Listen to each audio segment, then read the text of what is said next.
ने कहा है कि गलती से ये सरकार बनी, बहुमत भी उनके साथ नहीं है, कभी भी गिर सकती सरकार। अब बीजेपी का कहना है कि जिनके 100 भी नहीं पार हुए वो अब सरकार बनाने का सपना देख रहे हैं, क्या कहना है? निश्चित तौर से सरकार बनाने की बात खड़गे जी ने नहीं कहा। खड़गे जी ने सरकार जो चल रही है बैसाखी पे सरकार, इसके बारे में बोला है। अपनी सरकार बनाने की बात नहीं कहा उन्होंने।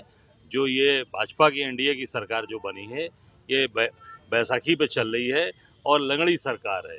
कब गिर जाएगी, कब ठोकर लग जाएगा कोई पता नहीं, इस नाते उन्होंने बोला है। तो इस सरकार का कोई भरोसा नहीं कितने दिन चलेगी और क्या। और आप देखिए इस सरकार में महंगाई लगातार बढ़ती चली जा रही है। दूध के दाम, दाल के दाम, खाने के सामान, आटा खत्म होने जा रहा है, गेहूं है ही नहीं स्टॉक में।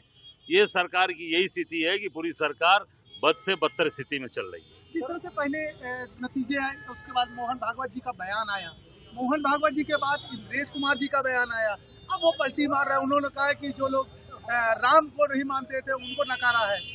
देखिए ऐसा है, दिल की बात, जो दिल की बात थी वो जुबां पे आ गई।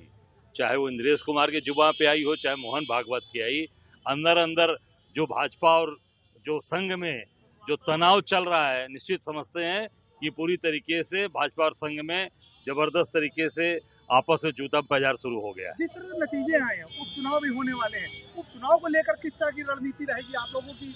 जो हम निश्चित तौर से आगे बढ़ रहे हैं। कांग्रेस पार्टी 1 पर थी, 6 पर है और जहां हारे हैं वहां भी मजबूती से हम लड़े हैं। जहां कानपुर में खड़े हैं मजबूती से हम लड़े हैं, हमारे के कार्यकर्ता खड़े हैं और निश्चित तौर से उपचुनाव भी हम चुनाव जीतेंगे। आरएसएस के चंद्रेश जी ने कहा है कि क्या कहते हैं, इनका वो बयान था कि क्या कहते हैं 400 पार, और उसके बाद श्री राम जी के उसमें ये 241 ही लेके आ पाए, क्या कहें? मैंने कहा, पहले भी मैंने कहा है अपने बयान में कि इनके तीन इनकी गारंटीज थी मोदी की। 400 पार, 80 में 80 और बनारस में 10 लाख पार। इस प्रदेश की जनता ने, काशी की महान जनता ने इसकी हवा निकाल दी। विधानसभा चुनाव में भी इसी तरह रहेगा गठबंधन? निश्चित तौर से ये गठबंधन मजबूती से खड़ा है और पूरी ताकत के साथ हम लोग भाजपा को उखाड़ के फेंक देंगे। कांग्रेस पार्टी मंजूरी। रिपोर्ट दी है कानपुर के लोगों ने आलोक मिश्रा को, आलोक मिश्रा ना हार थे। नहीं, सब लोग मिलकर काम किए हैं और जो भी कमियां रहेंगी उसको बैठकर हम उसका रास्ता निकालेंगे। कांग्रेस का जो संगठन है वो कानपुर में पूरी तरीके अभी खुद नहीं बैठे, उस पर क्या बोलें? निश्चित तौर से सब लोगों ने काम किया है। जो कमी होगी, जहाँ कमियां रह गई होंगी, उसको बैठ के उसका रास्ता हम निकालेंगे। अच्छा नितिन,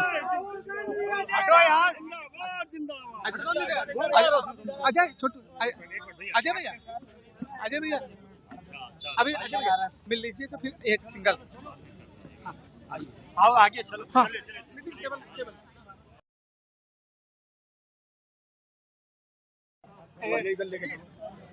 अजय जी, जिस तरह के नतीजे हैं, अब आगे कांग्रेस पार्टी की किस तरह की तैयारी रहेगी? हमारी तैयारी पूरी है। हमारा एक कार्यकर्ता आगे जुड़ के खड़ा रहा है और निश्चित तौर से हमारे एक कार्यकर्ता मजबूती से खड़े हैं और निश्चित अभी उपचुनाव भी लड़ेंगे और आगे जो 2027 में होगा उसमें निश्चित तौर से अपनी ताकत के साथ पूरी उत्तर प्रदेश में सरकार बनाएंगे। एक ठोस संशय है कि राहुल गांधी जी वायनाड सीट बरकरार रखेंगी या रायबरेली? हम सब लोग उत्तर प्रदेश के लोग चाहते हैं, पूरी कांग्रेस पार्टी उत्तर प्रदेश की चाहती है कि वो रायबरेली रहें, क्योंकि रायबरेली पारिवारिक रिश्ता है, पुरखों का रिश्ता है और वो पुरखों का रिश्ता लगातार बरकरार रहे और उत्तर प्रदेश में वो काम करेंगे तो बहुत मजबूत उत्तर प्रदेश आने वाले 27-29 में मजबूत रहेंगे। जिस तरह से बनारस में आपने नरेंद्र मोदी जी को जिस तरह से डिफेंड किया, अब 18 तारीख को पीएम आ रहे हैं वहाँ आभार जताने, क्या लगता है बनारस किसका आभार जताएंगे? जो किसानों की जमीन ली जा रही है, जबरदस्ती जमीन लिया जा रहा है, बिना मुआवजे की जमीन ले रहे हैं, ट्रांसपोर्ट नगर वालों को लाठी मारकर ले रहे हैं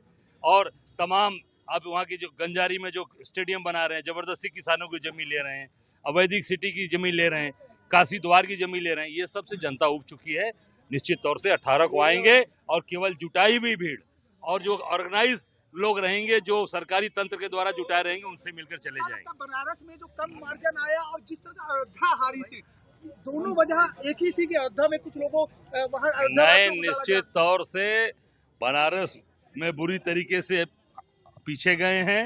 अयोध्या के लोगों को मैं धन्यवाद देना चाहूंगा। अयोध्या ने हराया और ये दिखा दिया कि इनका जो नारा था कि जो राम को लाने वाली किसी की हैसियत नहीं है, भगवान राम कण कण में विराजमान है, हर दिल के अंदर विराजमान है। ये भगवान राम को लाने की बात जो कहते हैं घमंड, वो घमंड टूट गया इनका। अजय ने कहा है कि गलती से ये सरकार बनी, बहुमत भी उनके साथ नहीं है, कभी भी गिर सकती सरकार। अब बीजेपी का कहना है कि जिनके 100 भी नहीं पार हुए वो अब सरकार बनाने का सपना देख रहे हैं, क्या कहना है? निश्चित तौर से सरकार बनाने की बात खड़गे जी ने नहीं कहा। खड़गे जी ने सरकार जो चल रही है बैसाखी पे सरकार, इसके बारे में बोला है। अपनी सरकार बनाने की बात नहीं कहा उन्होंने। जो ये भाजपा की एनडीए की सरकार जो बनी है, ये बैसाखी पे चल रही है और लंगड़ी सरकार है। कब गिर जाएगी, कब ठोकर लग जाएगा, कोई पता नहीं। इस नाते उन्होंने बोला है, तो इस सरकार का कोई भरोसा नहीं कितने दिन चलेगी और क्या। और आप देखिए इस सरकार में महंगाई लगातार बढ़ती चली जा रही है। दूध के दाम, दाल के दाम, खाने के सामान, आटा खत्म होने जा रहा है, गेहूं है ही नहीं स्टॉक में।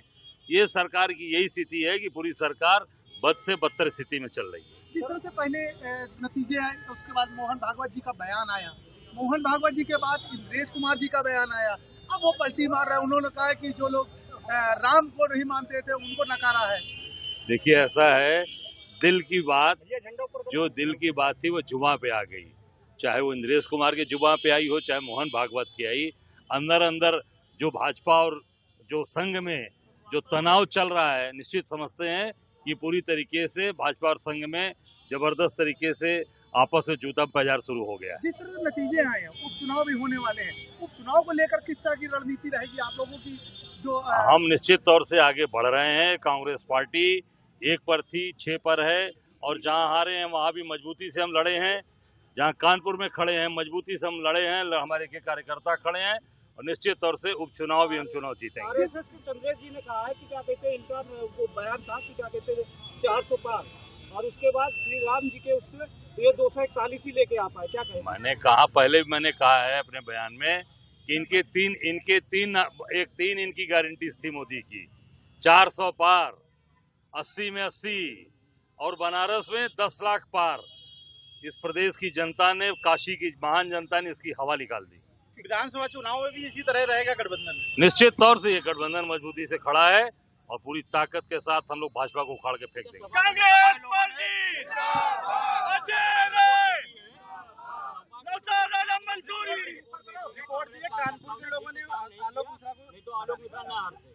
नहीं, सब लोग मिलकर काम किए हैं और जो भी कमियां रहेंगी उसको बैठकर हम उसका रास्ता निकालेंगे। कांग्रेस का जो संगठन है वो कानपुर में पूरी तरीके से खुद नहीं बैठे, उस पर जाकर निश्चित तौर से सब लोगों ने काम किया है। जो कमी होगी, जहाँ कमियां रह गई होंगी, उसको बैठ के उसका रास्ता हम निकालेंगे। अच्छा नितिन, अजय छोटू, अजय भैया अभी अजय भैया मिल लीजिए तो फिर एक सिंगल। आओ आगे चलो। हाँ।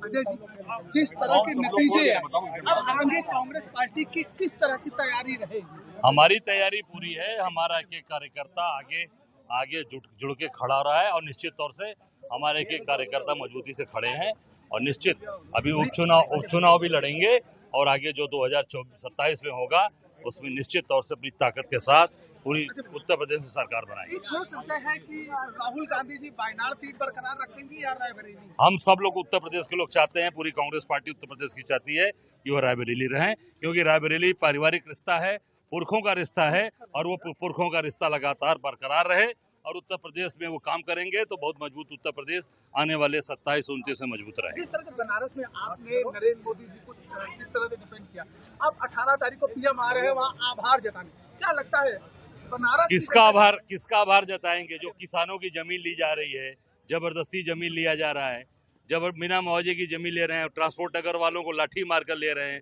और तमाम अब वहाँ की जो गंजारी में जो स्टेडियम बना रहे हैं, जबरदस्ती किसानों की जमीन ले रहे हैं, अवैधिक सिटी की जमीन ले रहे हैं, काशी द्वार की जमीन ले रहे हैं, ये सबसे जनता उब चुकी है।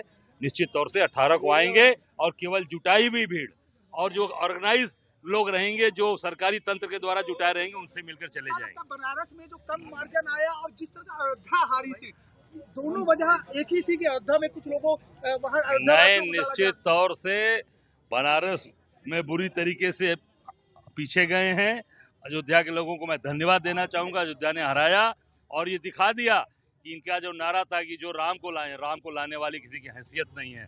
भगवान राम कण कण में विराजमान है, हर दिल के अंदर विराजमान है। ये भगवान राम को लाने की बात जो कहते घमंड, वो घमंड टूट गया इनका।